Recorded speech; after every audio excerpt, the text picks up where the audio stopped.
Welcome to Paranormal Palace Radio, where truth equals reality, and truth is often stranger than fiction. Hello everyone, welcome to Paranormal Palace Radio. This is your host, Royce the Redneck Radio Man, and I'd like to apologize in advance for my voice cracking. There's some kind of bug going around the Houston area that just about everybody's getting, so I'm going to try to work through my share of that bug. But joining me today for part 3 of Ancient Mysteries Month is John Michael Greer, who's been rather a prolific writer on this as well as many other topics about Druidism and the Golden Dawn system, Earth worship, Mother Gaia. He's been into quite a few different facets during his lifetime, and he's got a lot of knowledge to share. So, John, how are you doing today? Doing very well. It's a pleasure to be on the show. Oh, it's wonderful to have you here. And like I say, I just recently come to even hear about your name when I was, looking up for this here show. So, you got something like, 30 books, maybe a little more out there on the market? I think it's about 26, 27 right now. So that'd be kind of a lot to go down a whole list, in other words, at one time. But I thought while we were talking, you might give everybody at some point kind of a quick synopsis about your books. I know the topic matter is very extremely diverse, but for a start out, why don't we do, wait, before I forget also, some of you people are listening at iTunes, some of you are listening at other locations such as Shoutcast. If you want to call in, the number's 832-632-7904. It's either 832-632 or 632-832. I don't have it right in front of me. I'll try to get it in a minute. I kind of goofed on that one, but I'm pretty sure it's 632-832-7904. And also, let me give you his website real quick. And it's that's the wrong one.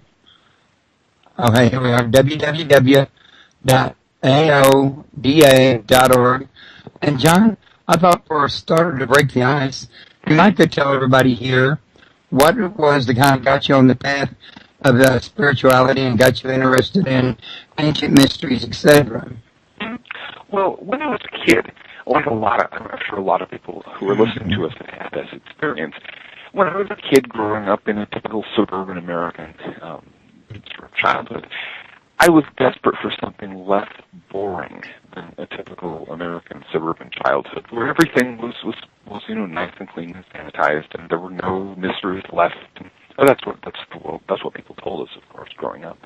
So I was fascinated with the whole range of unexplained phenomena, occult traditions, ancient mysteries, you name it. If I could find a book on that subject, I read it. I was definitely one of those bookworm type kids. But some people grow out of that, and some of us don't. And right. I found, as things went on, that I having gone from reading an enormous number of books on that, I ended up writing books on the same kinds of subjects. And it just kind of went from there. I got you. Now, from reading your bio, I got the impression that you kind of had an advantage over most folks in as much as you didn't grow up in a family with a strong religious background that would actually discourage this kind of study. Yeah, well, my family wasn't so much atheist or agnostic as just apathetic. Religion just didn't matter to them. And I was very interested in religious subjects, but I didn't have, one particular version being presented as the one and only true way. So yeah, that definitely left things open to exploration. Okay, now, did I say that earlier about Earth worship, Gaia worship? You did indeed mention that. I mean, was I correct that this is part of what your interest is? Well, to some extent. Where I ended up in the course of a long and kind of confusing spiritual journey was in the modern Druid tradition. And Druidry is definitely nature spirituality. It's based on the idea of reverence for nature, reverence for the earth. Some people express that by thinking of the earth as a goddess, as Gaia, or this kind of stuff. Some people have other ways of talking about it. I've even met a certain number of Christian Druids who think of the earth as, the creation, the divine manifestation of Christ, if you will. And it's fine. It all kind of works.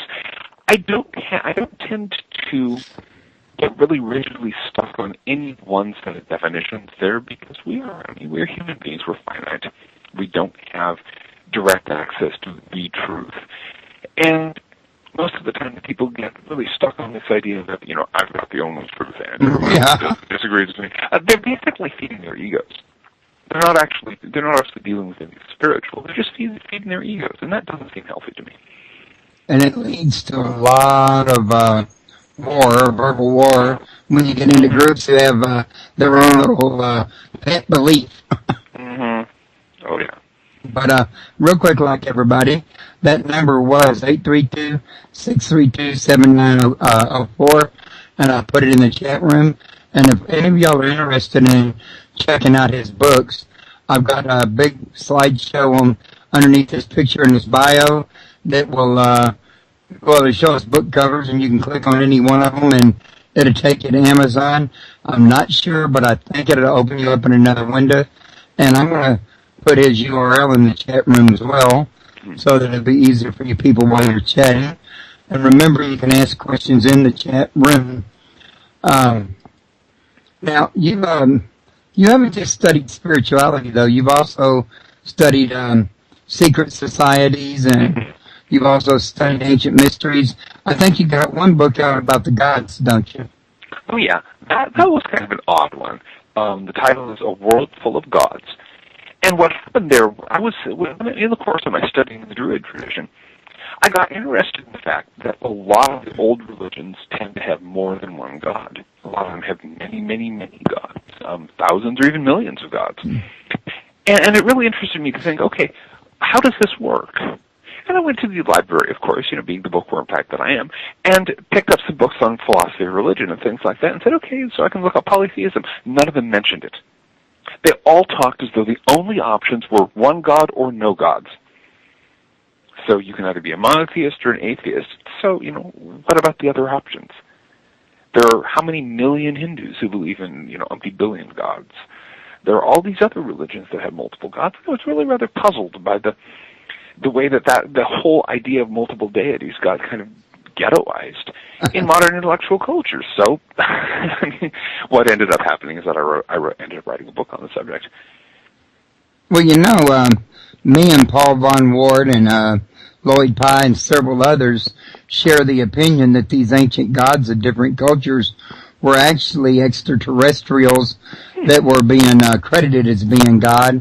And some of us believe that there was an ultimate creator that was above us and these gods. For example, some do not share that view. And I was just curious, where was your view on that? Well, the thing that I would point out is that all we've got are theories, and the extraterrestrial theory is certainly one theory. The thing that I note, though, is that a lot of people who are religious people in polytheist cultures, whether in Hinduism, in Shinto, which is the traditional religion of Japan, in these many other religions that have multiple gods, they're still they're having religious experiences. They're having experiences, contact with these gods. So if they're extraterrestrials, they're still here. Right. And on the other hand, maybe they're gods. That it's a really complicated issue because that word God has so many different meanings, and that is very true. Tends to be interpreted in so many different ways. So you need to sit down and talk. Okay, what exactly are we talking about here? And I have no way of knowing whether extraterrestrials might have visited the Earth at some point in the past, or whether they might be here at the present. The evidence that I've seen doesn't really impress me, but hey, stranger things have happened. Well, this is true. Stranger things happen every day. Mm-hmm. But so I'm taking it from listening to you that you studied the part about the gods and ancient mysteries, but your main interest was, say, from a spiritual point of view more than anything else? Primarily, when it comes to dealing with gods and things like that, it seems to me that the basic theory of religion, if I can boil things down, okay, is that interacting with one or more gods is good for people. And I think Christians will say that, Hindus will say that, every members of every religion will say that. And there's actually some experimental evidence suggesting that that's true, that prayer can help healing along and various things like that. So my interest here and now, I mean, I have a certain amount of curiosity about what might have happened up to 1,000 years ago. But my interest here and now is, okay, if gods are a reality, if there are actually these superhuman, non-incorporeal beings with whom we can interact, okay, how do we do that? What are the ways that that works? How can we avoid some of the obvious problems that some religions have, like, bigotry and launching crusades and holy wars at each other and things like that? Little problems of that sort. And so, yeah, my interest there is primarily spiritual, although, the historical stuff also has its interest. I try to cast a fairly wide net. Yeah, I tend to lean more towards spirituality than I do religion myself, and I personally have a keen interest in the Hermetic traditions and alchemy, and I think alchemy is in some ways linked to Druidism, isn't it? Well, there's been a tradition for a long time that there were actually there was kind of an alchemical end of the old Druid tradition. Whether that's true or not, we know very little about what the ancient Druids were up to. Certainly since the Druid revival, since the revival of the Druid tradition in the 18th century, there's been an alchemical dimension to it. There were a lot of people who were involved in getting Druidry back on its feet again in the 18th and 19th centuries, who were into alchemy and who studied alchemy quite a bit, especially alchemy, the plant alchemy, spagyrics and things like that, where you're working with herbs rather than with metals and minerals. There's a lot of that in the Druid scene. Now, how far back does Druidism go? Well, heck of a good question. The ancient Druids, who were the priests and the wizards and so on among the Celtic peoples in what's now Ireland and Britain and France, we don't know when they got started. It was a long time ago. It was before written history, at least in that corner of the world. But they were a going concern, certainly by 500 BC. Well, I know. Probably a long time before then.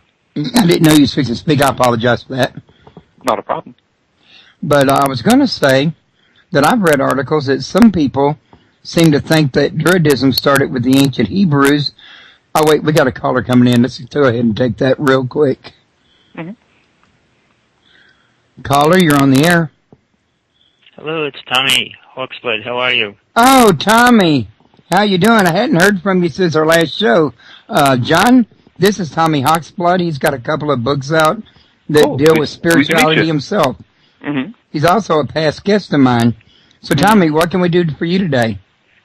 Well, what I was going to call about is I was listening, and when people talk about religion and spiritualism, from my experience, the definition for me, there's not much definition difference except the way man acts and works within them. Even to say somebody's spiritual, what is that person's definition of spiritual? Mm-hmm. And then break down what's your definition of religion. Mm-hmm. I mean, people want to say it's a controlled organization, but when religion was created, it was created like putting laws there to help people live in a peaceful way, which mankind abused. So I wouldn't say religion abuses spiritualism. It's just the way man perceives it and works with it that corrupts it completely. Mm-hmm. Well, I would say that the difference is that spirituality is personal. And when it becomes institutionalized, when it becomes an organized thing as religion, that doesn't make religion bad. Mm-hmm. There are organized religions and there are organized religious groups that have done a lot of good in the world. I think of the Quakers, for example. But, there are certain pathologies that can set in once you get an organized institution in place. You've got some money, you've got some options for political power. And, yeah, human beings put in that kind of situation, you tend to get some predictable messes. In the same way, when it's purely individual, when it's purely somebody's individual spirituality, that can go wonky in various ways, just because, again, people are people, and people do strange things sometimes. Well, I consider myself incredibly lucky for experiences, and I mean, I studied 12 religions, then I started studying different paths, and I had the gift to leave my body, to experience aliens, to experience the gods, and or deities and alien beings. For me, when people say there's a difference between God and aliens and deities, to me, by what I have been shown, have experienced, there is one God. There are what people call gods in the lower realms, the deities that play with us and use us, and even the beings that brought us here. I mean, to a race that's being overpowered by a superior race, they consume the idea that they are a god.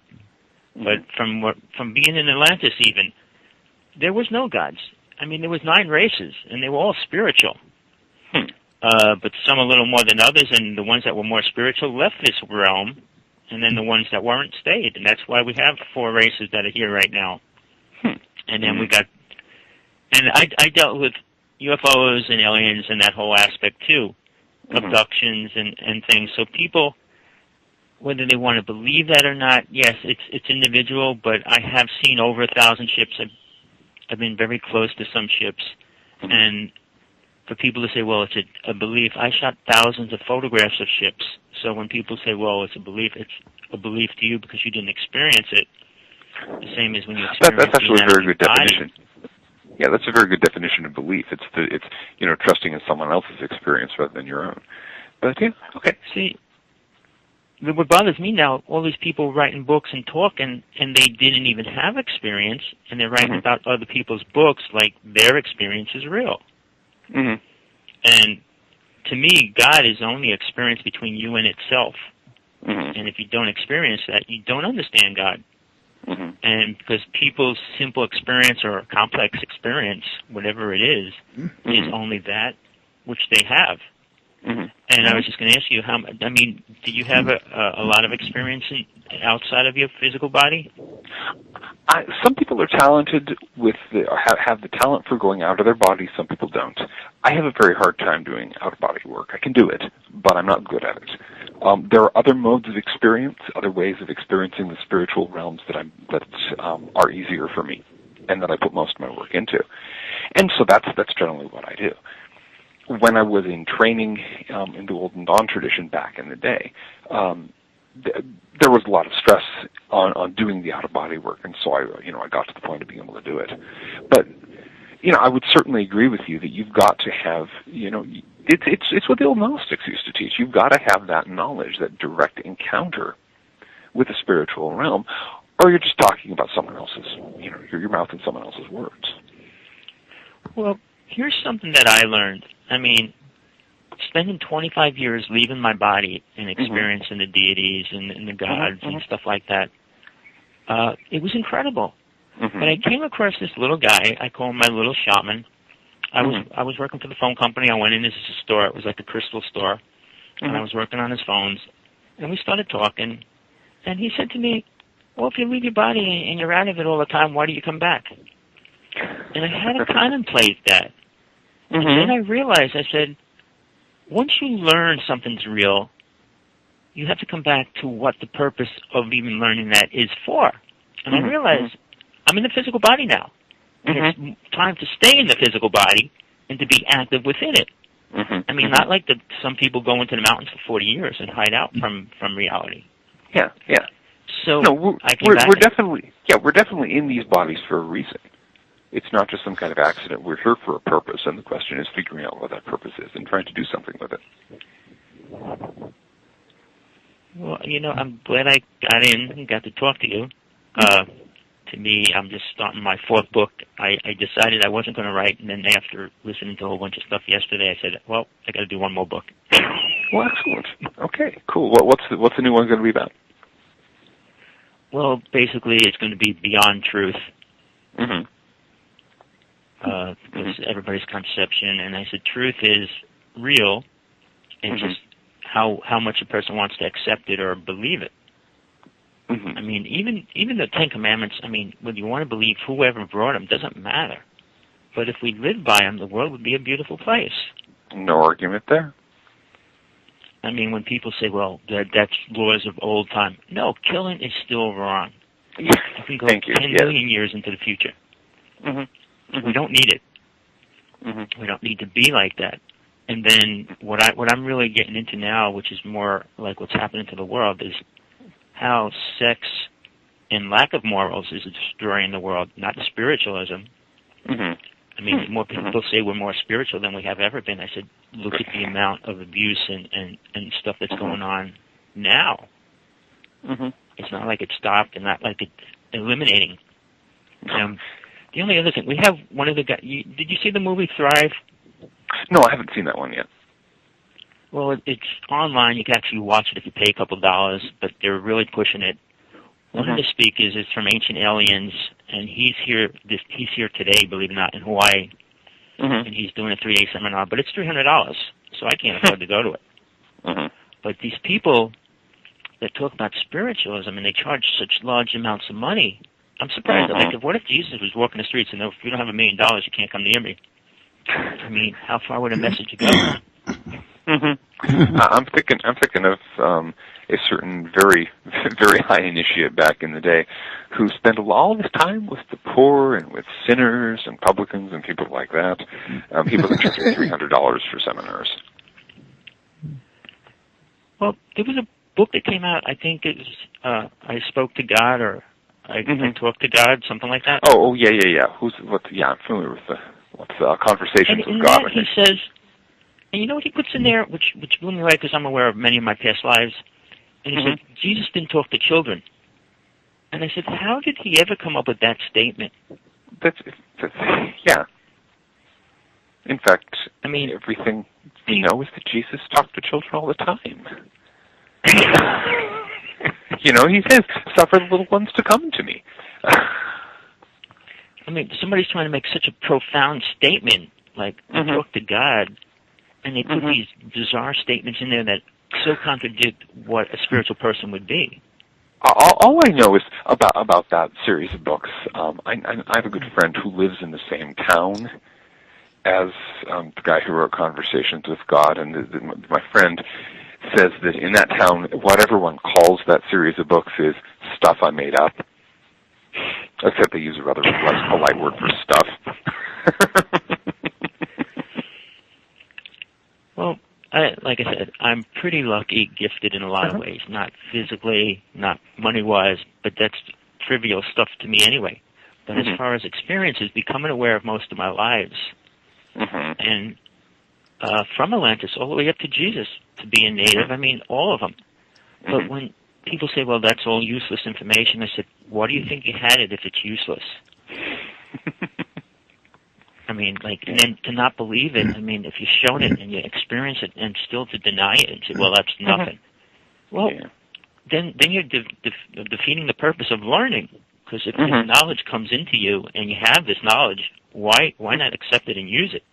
Yeah, the question becomes, okay, think about it, explore it, figure out what it does, Like reincarnation, I mean, if you burned your hand 10 times touching fire, I mean, you don't really have to do it again in this lifetime. I think it would be like, oh, well, no, they say you learn experiences. No, it's because you don't learn experience, you go over it again. If you learn the experience, you wouldn't have to have it again. Because people say, I learn experiences every day. And I always ask people, what did you learn today then? What was the experience you learned? Not to hit your friend, not to curse your mother out. I mean, what experience did you really learn that's helping you? And very few people have any good answers for that. The same as the people that say, I talk to God every day. And I said, if I talk to God every day directly, I wouldn't have to worry about a thing, would I? Really? So, I mean, it's amazing. The thing that I tend to ask people when they say, I talk to God every day, my response is, okay, well, did you listen? Or did you do all the talking?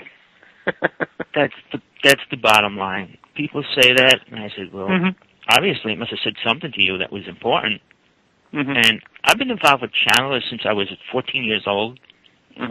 And now we have all these people channeling every angel under the sun, every deity, every...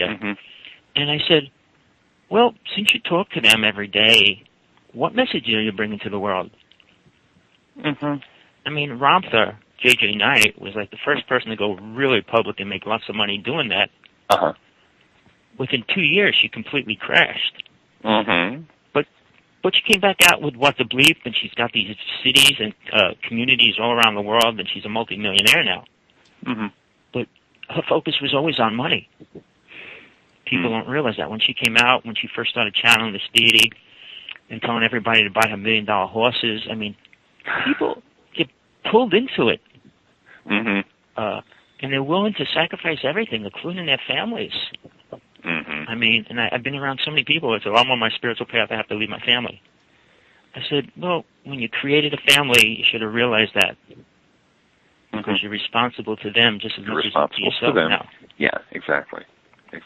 Your spiritual path is dealing with your responsibilities and living the life you've made for yourself and learning the lessons it has to teach, not gallivanting off somewhere else because you're convinced, you know. Yeah, it's sad. I mean, well, I support you. I'm like I said, I listen to a lot of shows. I call in on people that I feel that are abusing the truth or really working with it. But very few people are truly working from that part where they're totally in touch with what they're saying. They know what they're saying, and they're living that life too. Which is like, to me, that's the only thing that matters. If you're going to say something to the world, be responsible for it and be that. And you need to be living a life that doesn't contradict what you're saying. Exactly. Well, I'm glad I got in, and it was a pleasure. Well, thank you. It was a pleasure talking to you. And Thanks for calling in and listening in, Tommy. No problem. I'm always out there. Not that I call in a lot, but I'm always out in the background. Oh, really? I didn't know that. Where are you listening from? I'm in Hawaii. No, I mean, I don't see you on my webpage, so I wondered where you were listening. Where? I'm on the on the website. Oh, okay. You just must not be logged in. I only see you and the two of yous in the site. I don't see anybody else in there. You know, now that I know you've been in there listening and not logging in, I have to wonder how many other people don't log in and you don't see them in chat, but they're sitting there listening nonetheless. Well, we'll certainly hope so. Well, I called in because I didn't see nobody, and I said, well, I guess they have nobody talking. So maybe you should just put a little note on it. Tell everybody to log in so that we can see who's on here. Come on, folks, log in. Let us see you. Yeah, be a part. Well, like I said, I was on another show just 2 days ago, and I said, well, if you're going to talk, say something. I said, you can hide out in the background and listen, but if you have something to say, please join in. But look, it's a pleasure, and we'll talk again. Okay, thanks, Tommy. Hey, take it easy. You do now. Bye-bye now. Well, I never knew that there were people that were listening that didn't show up in the chat room. I've wondered that very same thing myself before. Well, apparently there are, and we'll hope that some of the other silent, lurking listeners will pop up and join the conversation. But let's see, what were you were about to ask something, but Tommy popped in. I'm trying to remember what it was. I think it was something to do with druids and their practices. He made me ask you about if Druidism liked to practice astral travel. I thought of that while he was talking to you. You said you personally had difficulty with it, but is that something that's practiced commonly among Druids? Well, the thing with Druids is that if you ask the same question to 3 Druids, you're going to get at least 5 different answers.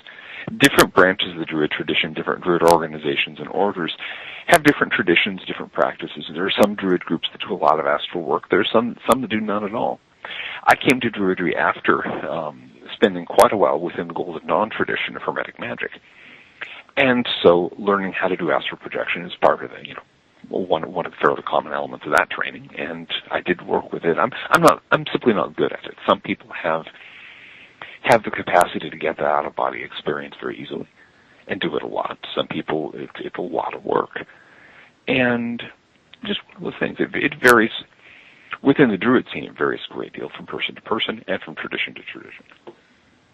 Well, I personally, I'd love to do astral travel work. I think it would be a very enlightening experience, but like you, I have a little trouble popping out. It's very much a matter of personal talent. Some people, that you get within the occult traditions, there are various explanations based on the structures of the subtle body and so on. And what they all amount to is that, some people people fall along the spectrum just as they do in every other kind of thing. Some people are tone deaf. Some people have trouble with astral travel. It's one of those things. And I was also going to ask you about Druidism and reincarnation, because, the early Gnostics, they were staunch believers in reincarnation, and that's one of the things that the church didn't like them for. Me personally, I think reincarnation makes personal good sense. But what about Druidism? Are they do they teach that? The Druids were legendary from ancient times straight on up to believing in reincarnation.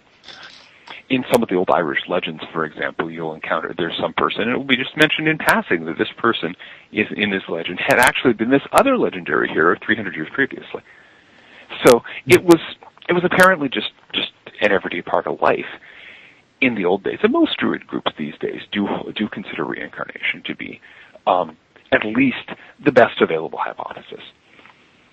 Right, and I would tend to agree with that. It makes a lot of sense, and in fact, it's even alluded to in the Bible. Even though most of the references were removed, they didn't do exactly a perfect job. Well, that's a very large book to go through with a fine-tooth comb. Oh, you're telling me? Yeah. I've done it. Seven different versions of Bible, looking for flaws. I'm reminded of when W.C. Fields, the famous comic actor, who was, of course, widely known as well, I'm not sure if he was an atheist as such, but he was certainly not a Christian.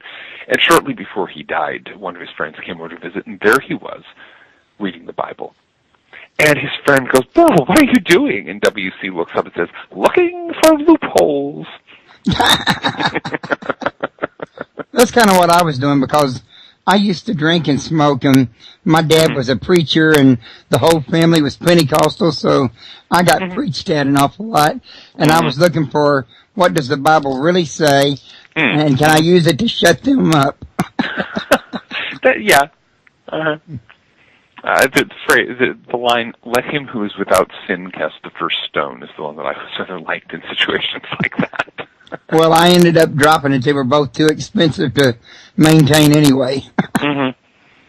But, yeah, so I had to kind of wonder about that, because I know that in the early church, before the Orthodox Mother Church took over, hell was not really even a heavy part of the doctrine on very many religious organizations.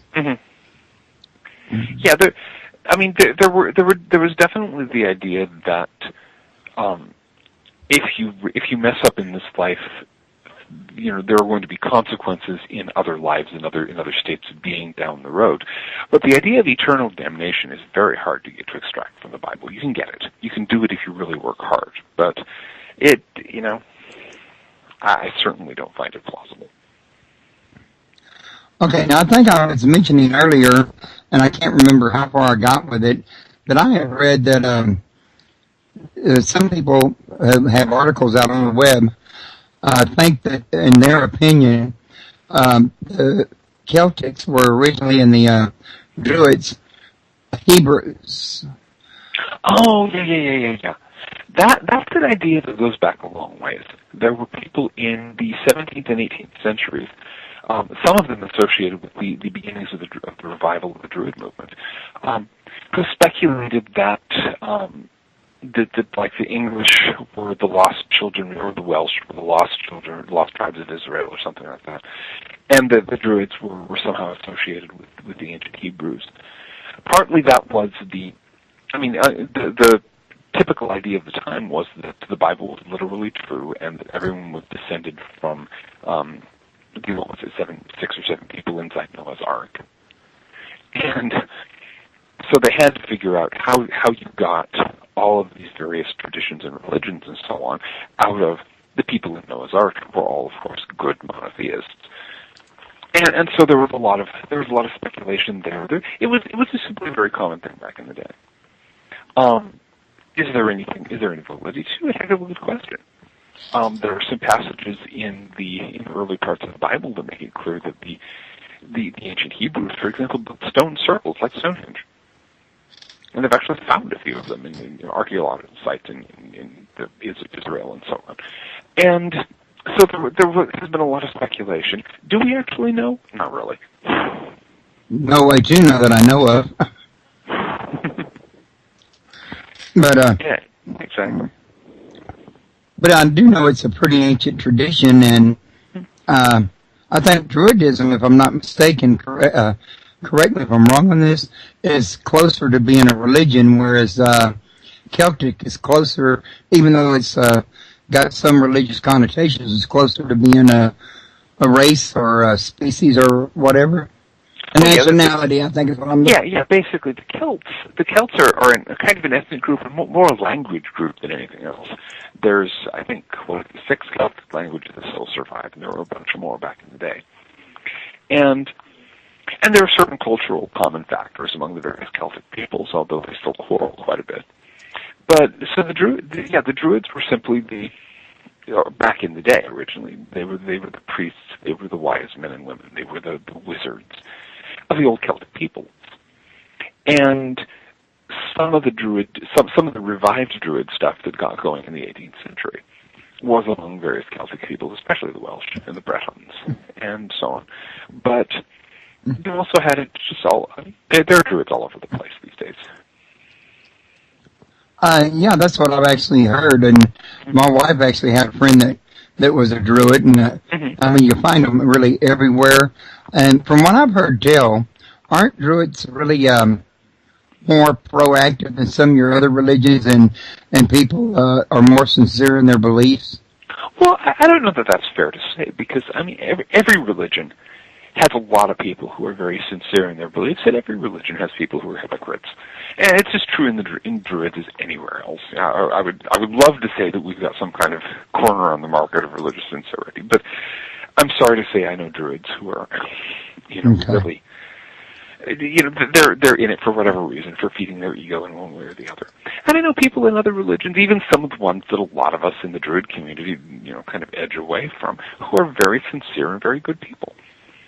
So I think it's pretty widespread. So her view was probably kind of naive, maybe based on a particular group she was in that probably was a little more sincere. Yeah, she might have simply been lucky and run with a couple with some really sincere and devout Druids.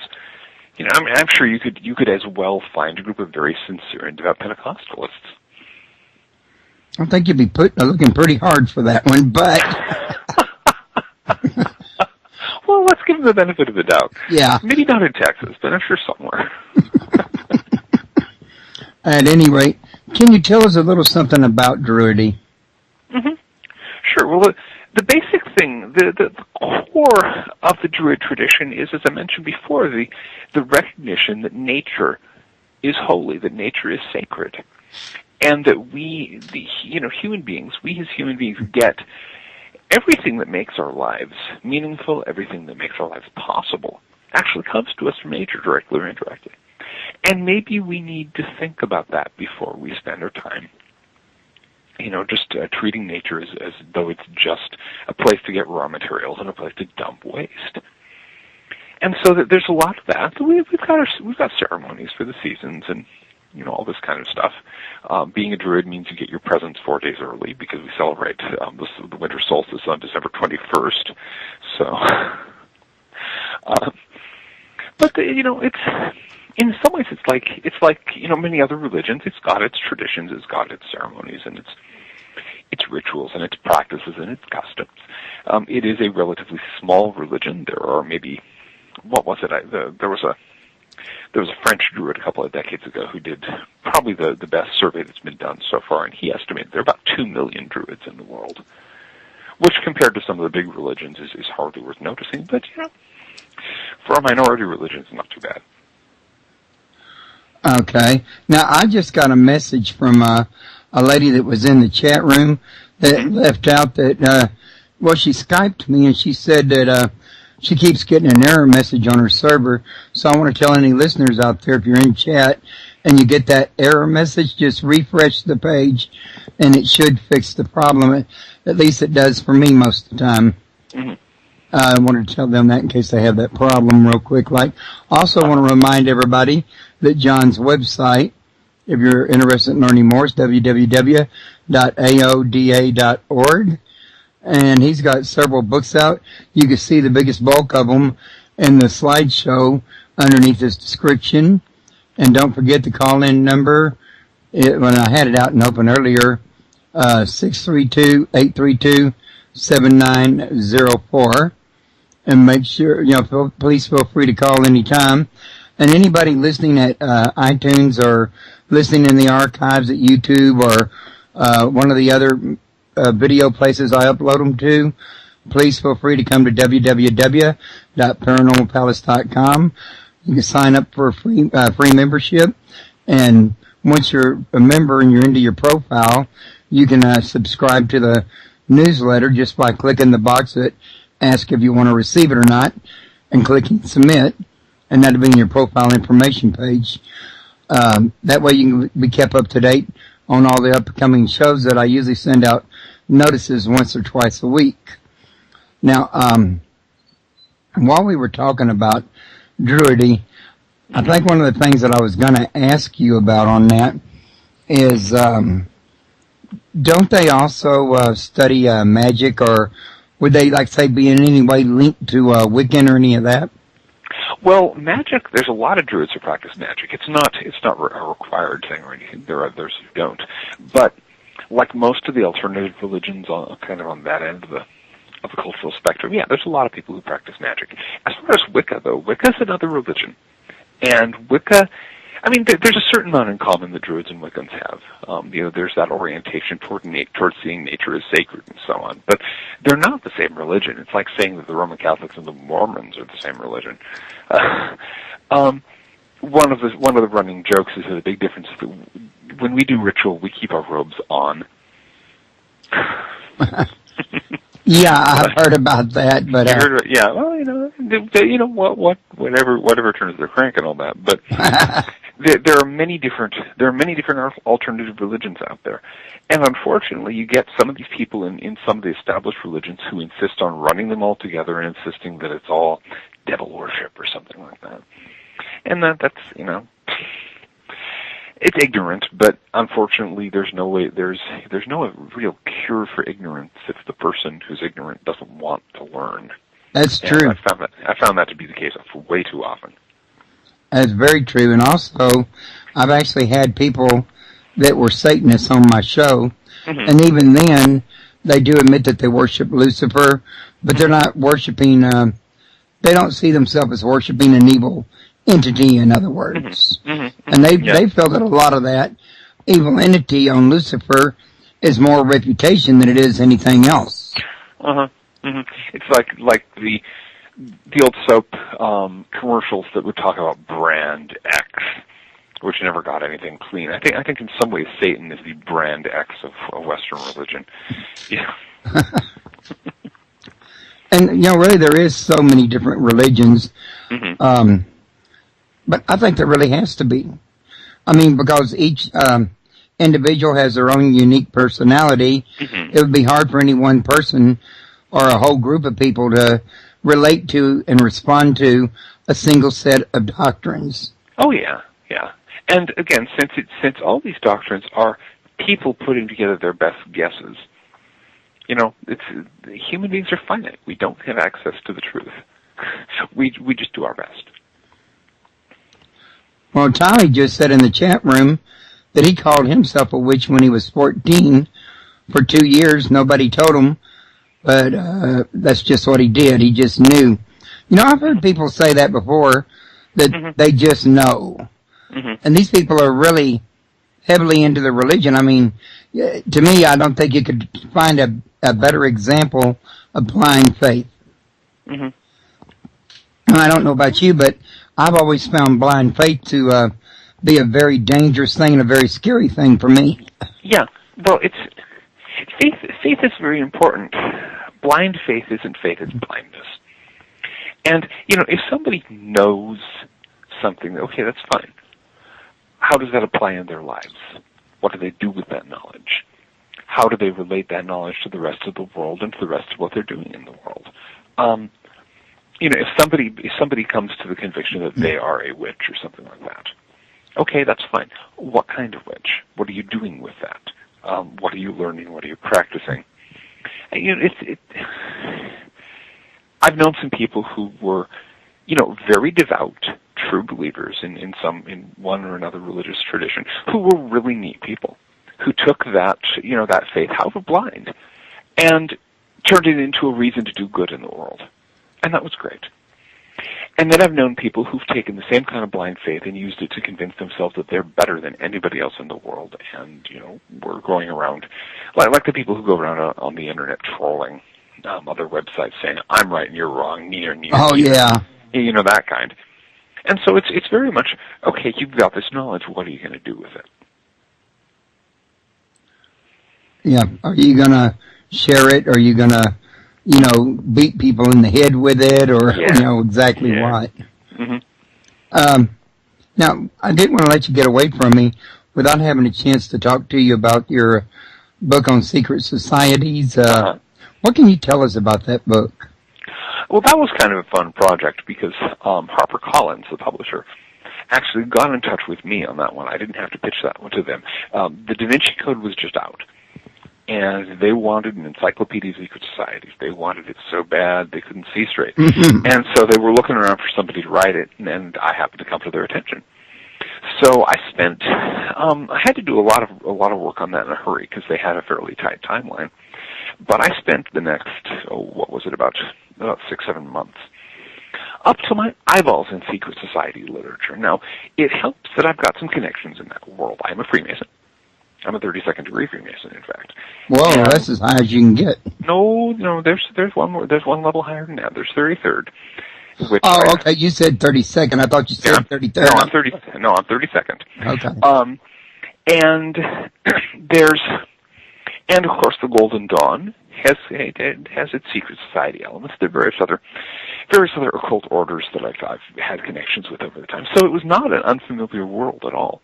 But the thing that I noticed as I did my research that was most different from what most people think about secret societies is that a lot of people who don't belong to secret societies think that they're all in cahoots. It's just all one secret society where everyone's obeying orders from above or something like that. And that's exactly what's not going on.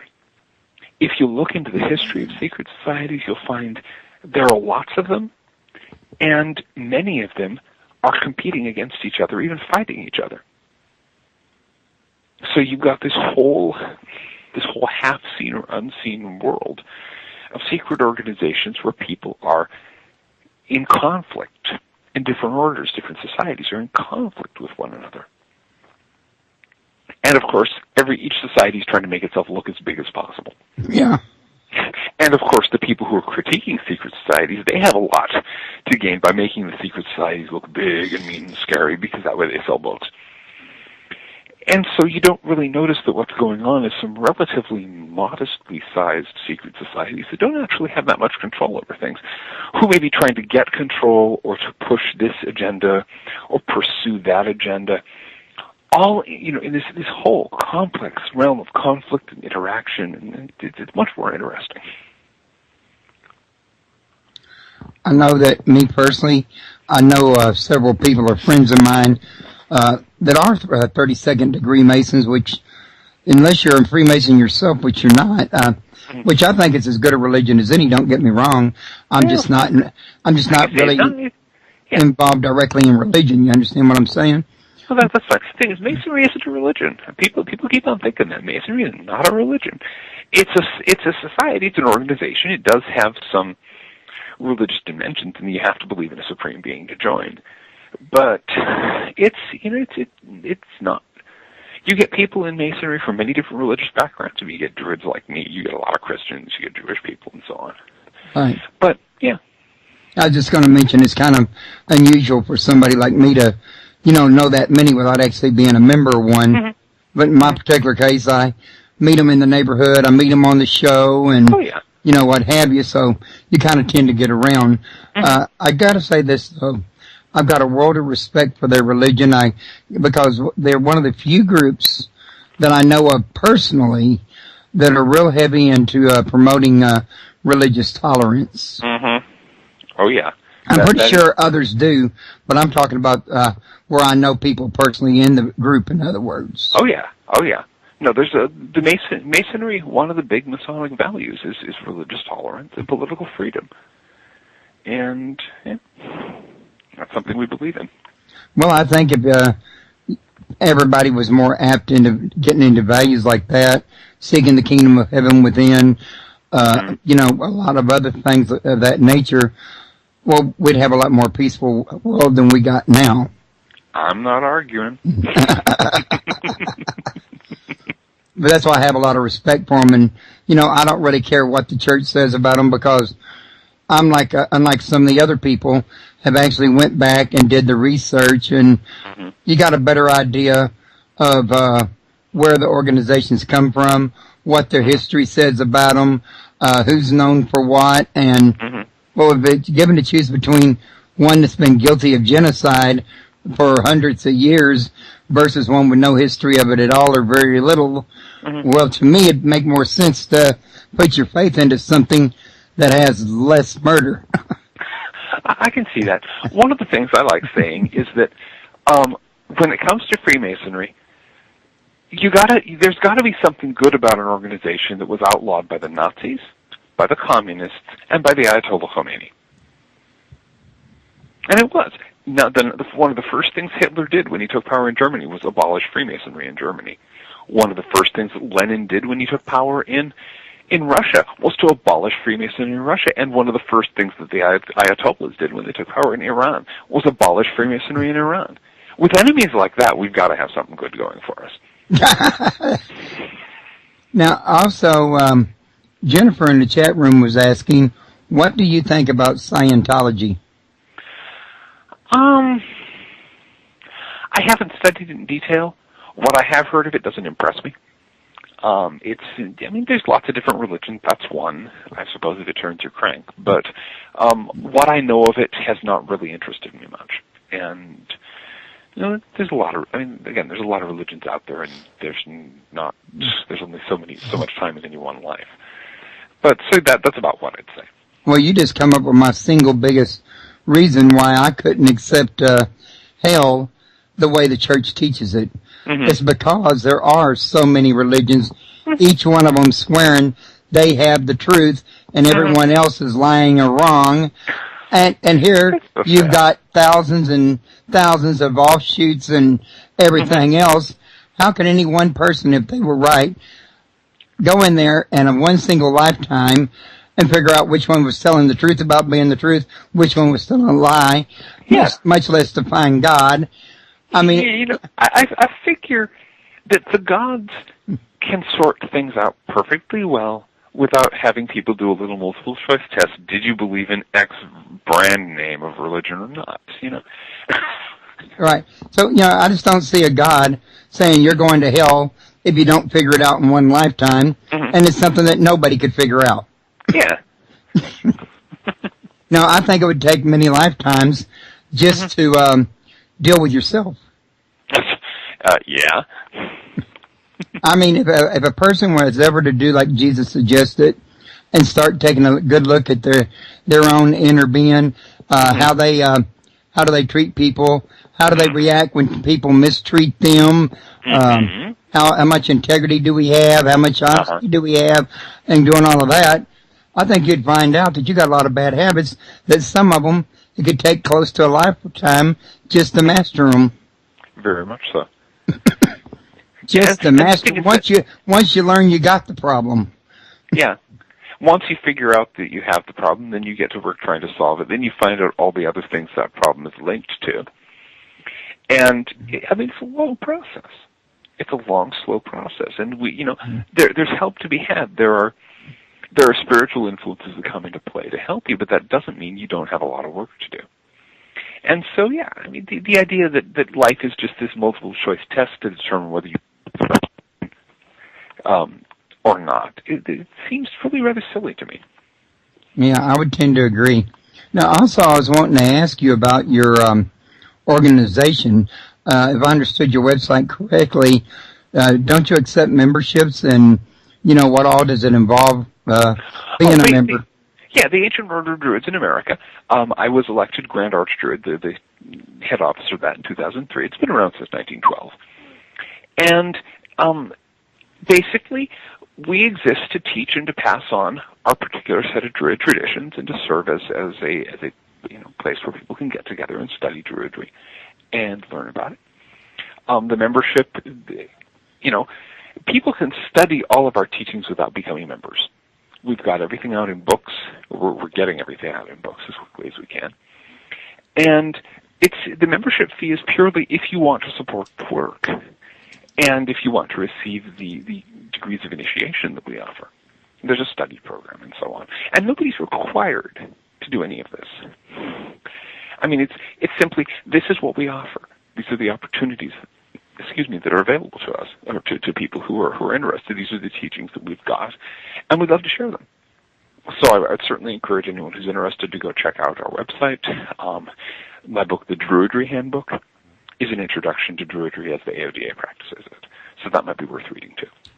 Now, does this have more than one location? Well, at this point, the AODA went through almost kind of a near-death experience in the late 1990s. There were some political troubles, a lot of people quit, and so, excuse me. I know where you're at. Yeah, there we go. By the time I became head of it in 2003, there were not many members. Excuse me. And so most of our membership is fairly well scattered. We've got a few local groups in just a couple of areas. We've got a group in the Chicago area. We've got a group in Western Massachusetts and a few other places. Mostly it's individual people studying on their own, interacting with each other by way of our email list and things like that. Eventually we want to get to the point of having a lot of local groups again, but that's still a little ways away. Right, I got you. But a lot of what you do online is, do you have a forum where y'all meet at in the forum and have these discussions or something like that? Yeah, we have an email list where we do a lot of this discussion. All righty. That email list, would that be like a Yahoo group? Yeah, basically, if people are interested, they can go to the website, www.aoda.org, go to the contact page, and there's instructions for getting onto the email list. It is moderated, and there are some specific rules that people need to follow, because you know how email lists are. You have to kind of ride herd on them to keep people from yelling at each other all the time. Right. I mean, because a lot of people, they'll go into these groups, especially Yahoo. I've been in Yahoo groups for over 10 years now, various ones myself, well more than enough to see that people don't know how to, or if they do know, they don't act like they know how to come in there and disagree without flaming somebody. Exactly. So we don't permit flaming. And we have a specific code of conduct we expect people to follow. People who will sign up for the list, they get an email explaining these are the house rules, and if you're not willing to follow these, there's the door. It really is that simple. But we've had to do that simply because there are so many people who like to do the flaming and like to come charging into someplace, showing off their ego. So. Now, also, we got a question in the chat room. How do you feel about Martin Luther King? How do I personally feel about Martin Luther King? That's all they put in there. It doesn't give no specifics. That's kind of puzzling. I think he was a great man. I obviously never met the guy, but I think he was a great man. And beyond that, I don't really have any strong opinions. I know that he's the one that originally founded the Protestant movement, and this is one of my things about the church. And I mean, it sounds like I'm bashing the church here. I don't know another way to explain it without it sounding like it.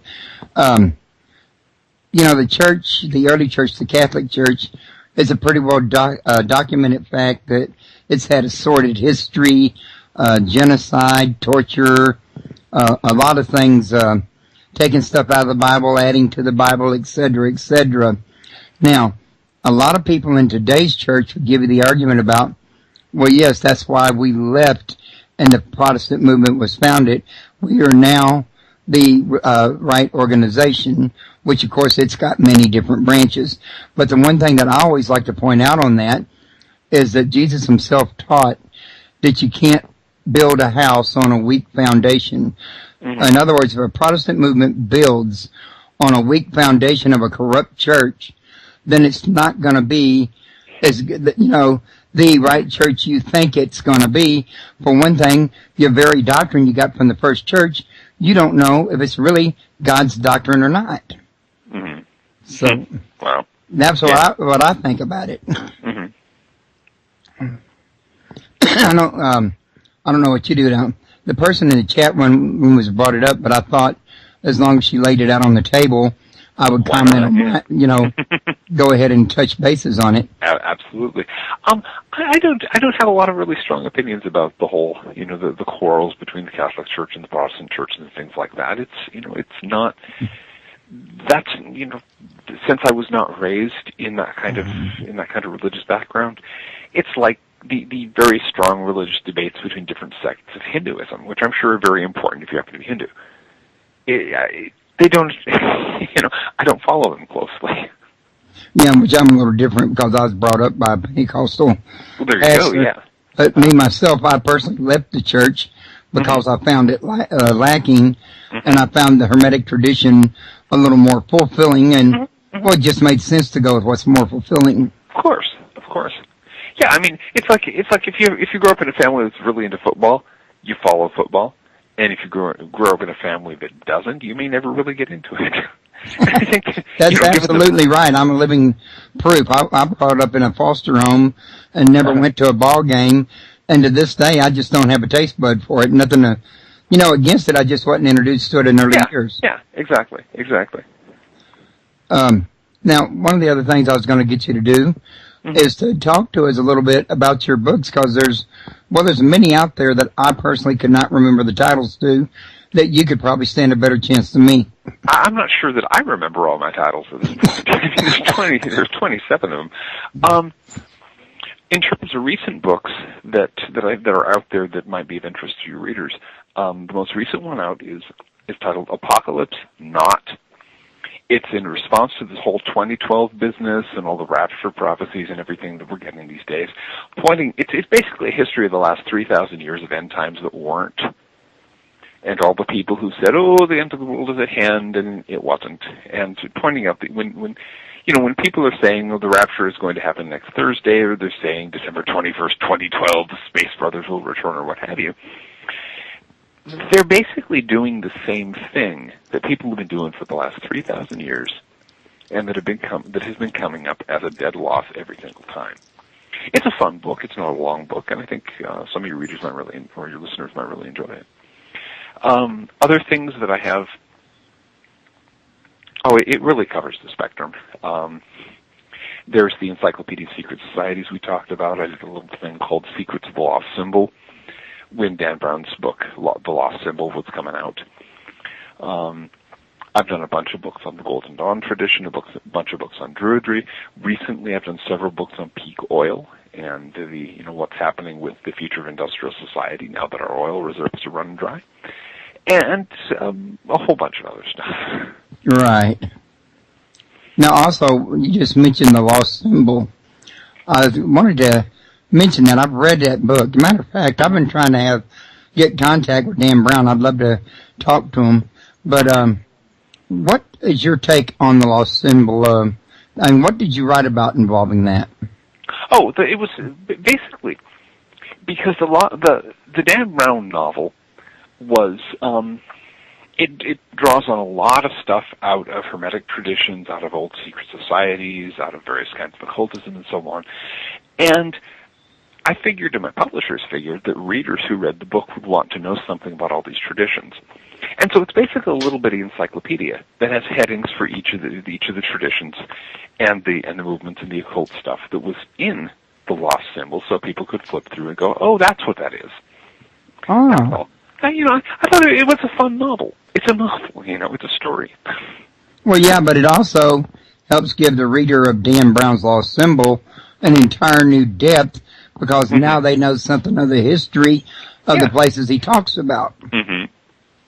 I don't know about you, but for me, when I'm reading a book, knowing a little something about a history of a place or an organization, it just kind of like puts me more firmly into the place being talked about. Oh yeah. I mean, it really helps in understanding, and since Brown writes some fairly complicated stories with a lot of stuff going on, a lot of various hints being dropped here and there, it's good to be able to follow along. Well, yeah, and you got all this here cloak and dagger going on that kind of would make it a little harder to keep up with if you didn't have the background. In other words, which I think cloak and dagger is part of his secret to success. I mean, everybody loves a good mystery or suspense. Yeah, and the guy's good at it, no question. Yeah, he is. I've read all of his books. I haven't missed one, and I've seen all of his movies, and I plan on keeping in touch with him. But I just think he'd make a great guest, and I really think he's probably had more involvement with some of these organizations than what he actually comes out and publicizes. I could be wrong. I just kind of a sneaking hunch I have. You know what I mean? But yeah, when he first come out with the Da Vinci Code, I was reading the internet, all the groups. You would imagine all the email posted from churches that were body slamming them, and yeah, he kind of ticked off an awful lot of people. But I was sitting there saying, "Go, go, go." But yeah, he's got some fascinating reading, and I actually heard from somebody about that one part in the Lost Symbol where if you go all the way up on the top where that peak is on top of that dome, there's a plaque up there that he read that said something about God. I forget what it was. I've heard tell that plaque is actually there. Oh, a lot of the things that he references are there. A lot of the stuff like that. And that's one of the things that's so fun about that particular book is that he did a lot of research in D.C. and in some of the other places and so on. And, yeah, a lot of that stuff is actually there. Now, whether it has the same role he gives it in his stories, it doesn't matter. But yeah, the things are actually in place, which is fun. Which he always tells everybody in the beginning of his book, that all the places and things are real and actual. It's the story that's going to be embellished a little bit here and there. But yeah, and I think it's a great way to send out information that's been suppressed over a period of time while entertaining people while they're learning about it, in other words. Now, I was going to ask you real quick, because we've been going like an hour and 7 minutes. We talked about playing this by ear. We can continue on if you like, or we can call this one a quitter for today. And if we're going to continue on, if you like, we can take a break. Well, my throat started to get really kind of uncomfortable, so I think I'm going to need to wind it up at this point. Yeah, I noticed that earlier that you're... yeah, it's starting to get... I hope I'm not getting this Houston crowd that's going around. Yeah, I was about to say, you sounded a lot like me. Yeah, but it's starting to get a bit sore. Okay, well, John, I'll tell you what. It's been fantastic having you on, and you're a wonderful guest. You're a very interesting person, and you're very well-knowledged. I would love to have you come back in the future if you're interested. I would love to. Let us. We can schedule something down the road a little bit and see what we do. All right, that sounds like a winner to me. I've got your email address, so when I get you got my info. We can go. Sounds like a winner. Thanks a lot, John. I appreciate it. You're very welcome. Bye-bye. Bye-bye.